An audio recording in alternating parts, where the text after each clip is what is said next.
Company began trade in Bengal. East India Company ने बंगाल में अपना ट्रेड करना स्टार्ट किया।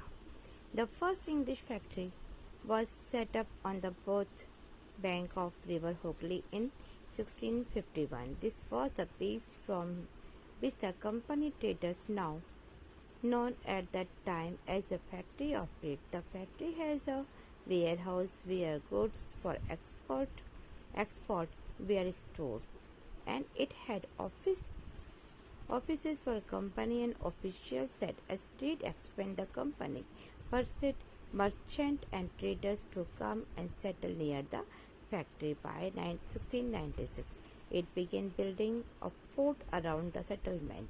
2 years later, it prepared Mughal officials into giving the company Jamindar right over 3 villages. One of these was Calicut, and where the latter grew into the city of Kolkata or Kolkata as it is known today. It's also pursued the Mughal Emperor Aurangzeb issue a farman and guarantee the company the right to trade duty free.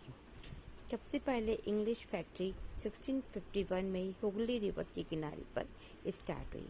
तो company के trade से यहाँ पहले यहीं पे काम चलाते थे। तो इन ट्रेडर्स ने वो उस जमाने में फैक्टर कहा जाता था। तो फैक्ट्री में वेयर हाउस था, वेयर हाउस जहाँ पर गुड्स को जमा किया जाता था, और यहीं से उनके ऑफिसों में, जिनमें कंपनी में ऑफिसर्स बैठते थे, जैसे जैसे इनका ट्रेड फैलता गया, इनने एक्सपोर्ट और इंपोर्ट इसी फैक्ट्री के आसपास आकर के करने स्टार्ट कर दिए। तो 1969 में कंपनी ने इस पॉपुलेशन या इस आबादी के चारों ओर एक फोर्ट बनाना स्टार्ट कर दिया, और 2 साल के बाद उसने मुगल अफसरों को रिश्वत देके 3 गांवों की जमींदारी को भी खरीद लिया। इससे इस गांव में, जहां कालिकता या जिसको बाद में कलकत्ता और बाद में कोलकाता कहा जाता है, तो कंपनी के मुगल रूलर्स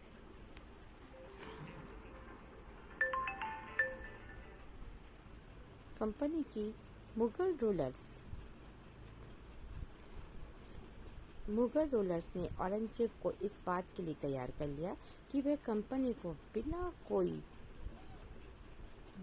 कोई रुपए पैसे दिए या फिर टैक्स दिए वह यहाँ पर ट्रेड कर सकता है, और इस इशू को फरमान कहते हैं। तो उसने एक फरमान जारी कर दिया, और फरमान में ये कहा गया कि Mughal empire issue a farman getting the company the right to trade duty free, कि बिना ड्यूटी के, बिना किसी ड्यूटी फ्री के वो यहाँ पे फरमान जारी कर दिया कि यहाँ पर ये ट्रेड कर सकते हैं। The company tried continuously to press for more conscious and manipulated accept privilege. Aurangzeb Farman, for instance, and had a guarantee only the company the right to trade duty free, but officials of the company who were carrying on private trade on the side were expected to pay duty. This they refused to pay, and causing an ambiguous loss or revenue for Bengal. How could the Nawab of Bengal, Murshid Quli Khan, not protest? कि company ज़्यादा से ज़्यादा चाहती थी कि उन्हें more to more money protest, यानी कि उनको रियायतें दी जाए और उनको ये राइट्स दिया जाए जिससे कि वो अपना प्रॉफिट को ले सके।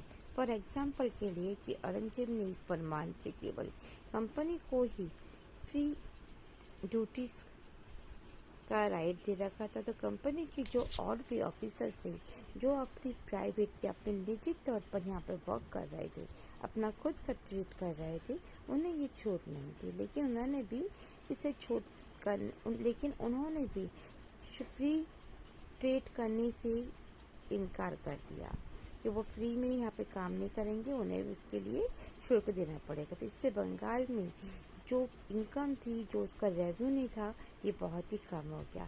और ऐसे में भला बंगाल के नवाब मुर्शिद कुली खान विरोध क्यों नहीं करते? उनको तो प्रोटेस्ट करना ही था।